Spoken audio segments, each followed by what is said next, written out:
Guardián de nuestro origen, el videopodcast del Museo Canario. Un espacio de conversación y reflexión para acercar el museo a la sociedad, generar pensamiento crítico en torno al patrimonio, la cultura y el conocimiento, y abrir diálogos con profesionales que nos ayuden a comprender mejor el origen de lo que somos y la importancia de proteger y transmitir ese legado a las próximas generaciones. Con la colaboración de Red Eléctrica Redella.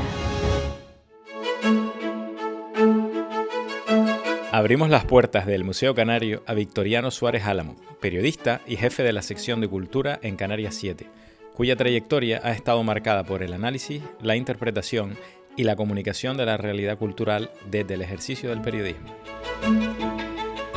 En este episodio hablaremos sobre el papel del periodismo en la sociedad y su capacidad para construir relato, generar criterio y contribuir a una ciudadanía informada. Hablaremos de cómo contar la cultura y el patrimonio desde el rigor sin perder conexión con el público, de los cambios que han traído los nuevos formatos y de los desafíos de comunicar en un entorno marcado por la inmediatez.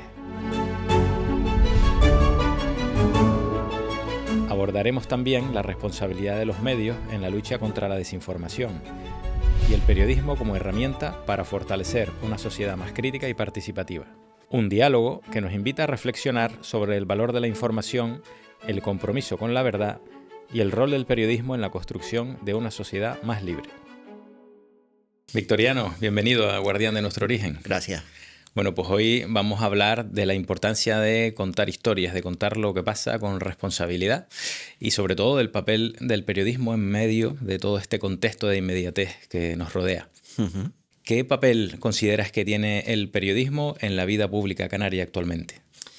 Yo creo que el periodismo tiene un papel fundamental y es el que ha tenido históricamente. Contar la realidad con criterio, con rigor, desde la independencia y sobre todo, como bien decía, dentro de este mundo hiperconectado, de hiperconexión, de muchos tipos de noticias, de fake y un poco marcar el camino de la información verdadera, ¿no? Incluida la que a los poderes públicos a veces no les gusta que contemos. Bien. ¿Y dentro del periodismo crees que la cultura ocupa el lugar que merece o que queda a veces desplazada por otro tipo de noticias? Yo creo que en general ocupa un papel importante. Yo llegué al periódico en el 97, ha llovido ya.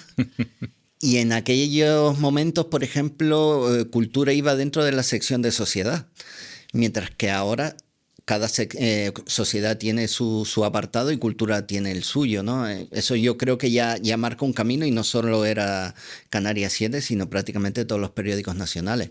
Y hay días, sobre todo fines de semana, donde las páginas culturales son importantes. En los medios audiovisuales creo que sí que tiene que crecer un poquito más.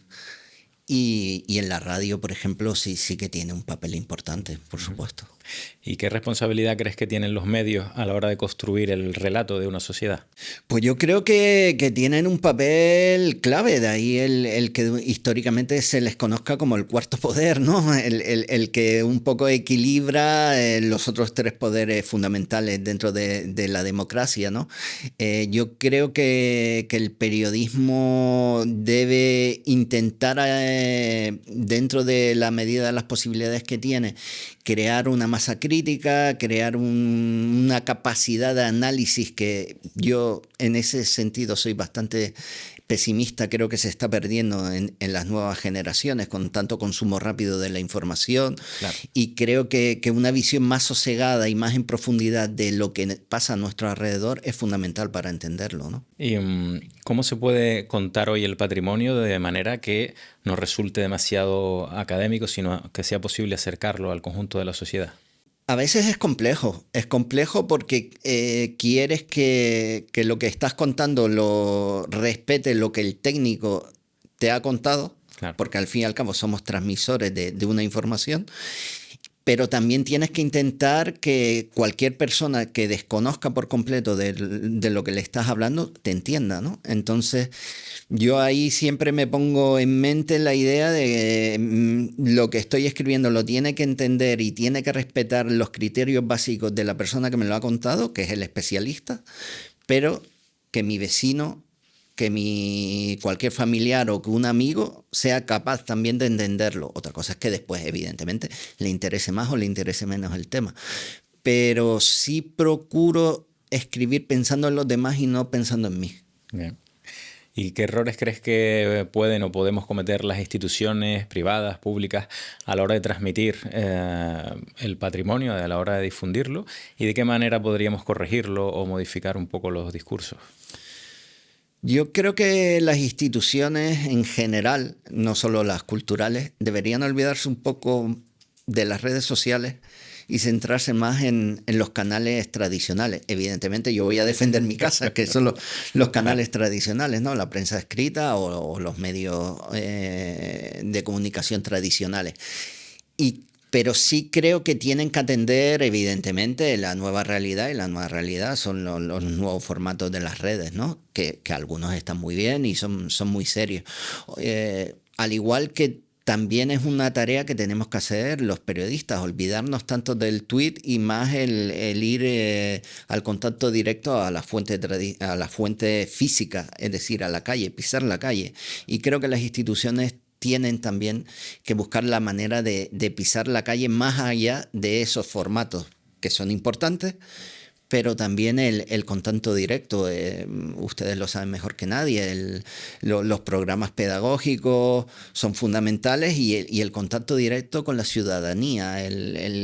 Yo creo que el patrimonio como realmente se disfruta es cara a cara y con un contacto que no tiene por qué ser evidentemente físico, pero sí tenerlo delante, ¿no? Y precisamente estos formatos, ¿cómo han ido cambiando a lo largo del tiempo en el periodismo? Pues en el periodismo estamos en plena, creo que, reinvención y búsqueda de un formato diferente.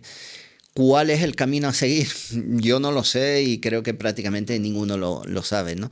Se está probando, todo es prueba y error. Antes, hace 10 años, pensabas que un periódico de prensa escrita tuviera vídeos en su página web era prácticamente una utopía. Ahora es la realidad, incluso es un formato que se ha quedado hasta obsoleto, ¿no? Se busca otra cosa, pero sí que creo que tenemos que dar un paso a un lado dentro de esa vorágine de inmediatez y querer competir con formatos que son totalmente diferentes. No podemos competir con un tweet, porque yo creo que el que busca algo en un medio de comunicación no quiere leer un copia y pega de un tweet. Yeah. ¿Y en estos nuevos formatos crees que se puede perder profundidad a la hora de intentar dar respuesta a esta necesidad de información continuamente actualizada? Sí. Evidentemente sí que se pierde contexto porque se cae muchas veces en esa inmediatez, en esa velocidad, en querer ser el primero en dar una cosa y no cerciorarte de lo que estás dando es real y que realmente marca una diferencia, ¿no? Marca una diferencia, me refiero con respecto a lo que te puedes encontrar en cualquier otro formato en el que ni siquiera se verifica y muchas veces quien lo cuenta ni siquiera pone su nombre real, ¿no? Eso yo creo que también es un camino que no es el de los medios de comunicación y por el que yo por lo menos procuro no ir, ¿no? ¿Crees que el consumo de información con esta velocidad condiciona la labor periodística o viceversa, que también los medios al adaptarse a esa velocidad pueden también estar modificando el tipo de consumo de información? Sí. Yo creo que la velocidad es un mal compañero de viaje. Evidentemente tenemos que ser rápidos, pero no perder los criterios fundamentales a la hora de informar con el rigor, ¿no? Yo creo que como casi todo en la vida hay que tener un equilibrio entre esa velocidad y la manera de contar las cosas con una seriedad y sobre todo también con perspectiva que te da muchas veces la experiencia y el hecho de haber llevado mucho tiempo y el conocimiento del medio, ¿no? Claro. Del sector sobre el que estás hablando, que muchas veces otras personas carecen de él, ¿no? Claro.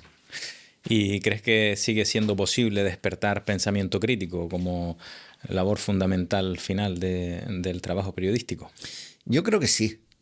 Yo creo que sobre todo en estos tiempos tan complicados, quien sigue leyendo e informándose por los medios de comunicación tiene una capacidad de análisis muy superior al resto. Que a lo mejor en unos años ese público sea más minoritario, es posible. Pero va a ser el público y va a ser la población que va a marcar la tendencia y va a estar con un plus de reflexión y de perspectiva muy superior al resto, ¿no? Es fácil caer en el scroll y el estar viendo vídeos constantemente de segundos o viendo reels de Instagram, y sí, eso puede ser muy entretenido, pero hasta cierto punto, pero que eso sea la manera de informarte y de entender el mundo, creo que no es el camino adecuado, ¿no? Y en ese sentido, ¿qué papel tiene el periodismo frente a la desinformación y los bulos en la sociedad actual?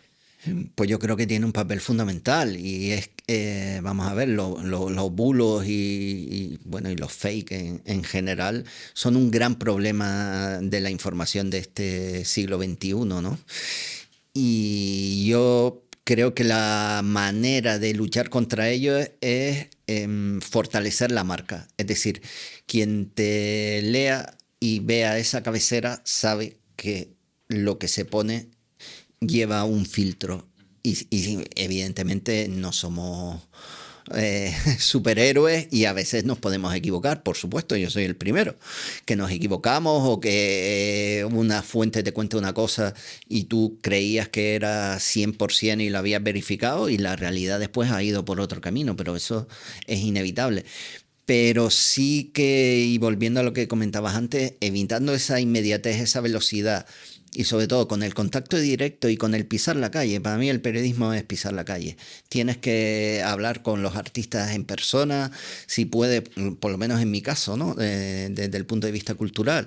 Ir a los museos, ver las exposiciones, si no vas a la inauguración, que yo procuro no ir a las inauguraciones, sino un par de días después verlo y analizarlo con calma.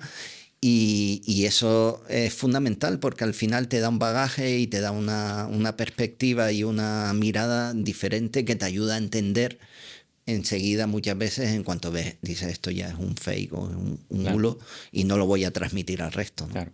Incluso porque hoy día todo parece que está más estandarizado, más encapsulado, si quieres, y entonces imagino que es complejo llegar a la autenticidad, ¿no? A descubrir lo auténtico detrás de lo que se ve. Es muy complicado, sí. Es muy complicado porque al periodista le pasa como a cualquier ciudadano. Es tal la cantidad de información que te llega y de distintos formatos y de distintas perspectivas que tienes que hacer criba y tienes que afilar la mirada para saber qué merece la pena focalizar tu intención, tu tiempo en ello y tu análisis y en qué no. Evidentemente, a veces también te equivocas y ves cosas que tú en un principio pensabas que era flor de un día, que era pues una fórmula que se repetía como otras y ves que con el tiempo pues que no, que aquello ha ido creciendo. También para mí es fundamental no guiarte por tus propios gustos. Es decir, yo muchas veces me suelen decir, oye, se nota que esta exposición o que esta película que viste o que este libro sobre el que has escrito, has entrevistado a su autor, está entusiasmado. Digo, pues no, pero yo creo que eso era interesante y había que contarlo y lo cuentas con la mayor profesionalidad como si me hubiese encantado. Yo no escribo de cosas que me gustan a mí, sino escribo sobre cosas que creo que son importantes y sobre artistas que considero relevantes y de interés para la sociedad. Otra cosa son mis gustos personales. Claro. Si me dices, ¿volverías a ver esta película sobre la que has escrito? Pues hay casos que sí, hay casos que no, pero eso es inevitable. Pero guiarme por mis propios gustos creo que es un error en el que suelen caer muchos periodistas. Y yo creo que hasta yo lo hice en los tiempos de juventud y que tienes que tener esa frialdad y esa distancia y marcar la distancia de qué te gusta a ti y qué no, ¿no? Y en la defensa de la libertad de prensa, ¿cuáles crees que son los retos fundamentales del periodismo? Pues contar la verdad.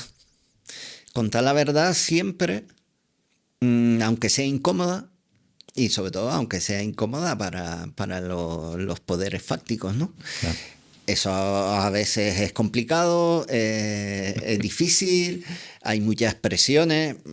Reconozco que en el mundo cultural no suele haberlas, en determinados momentos sí, porque bueno, cuando analizas e informas sobre lo que es más la gestión cultural, pues hay cosas que gustan y cosas que no.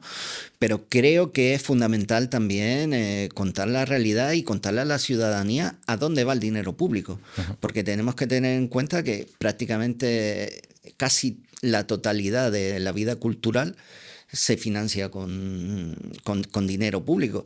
Entonces, hace unos años preguntar en una exposición cuánto era el montante total, se sentían hasta ofendidos. Digo, pero nadie te está prejuzgando ni está poniendo, sino es el destino simple de ese dinero público. Ahora con la transparencia, pues ya esa barrera parece que se ha superado, pero hay que contar a la realidad y creo que el papel, ya te digo, es fundamental, y más en estos tiempos tan convulsos, en estos tiempos de tanto enfrentamiento, pues poner un poco las bases y que cada persona después ya llegue a sus conclusiones y su análisis, ¿no? Uh-huh. Pues hemos hablado del papel fundamental de comunicar con rigor, de la importancia de acercar la cultura a la sociedad y también de cuáles son los retos para hacerlo con eficacia. Te agradezco muchísimo que estés acompañándonos hoy aquí y bueno, pues muchas gracias y esperamos que vuelvas. Cuando quieran, aquí me tienen. Guardián de nuestro origen. Un placer, muchas gracias.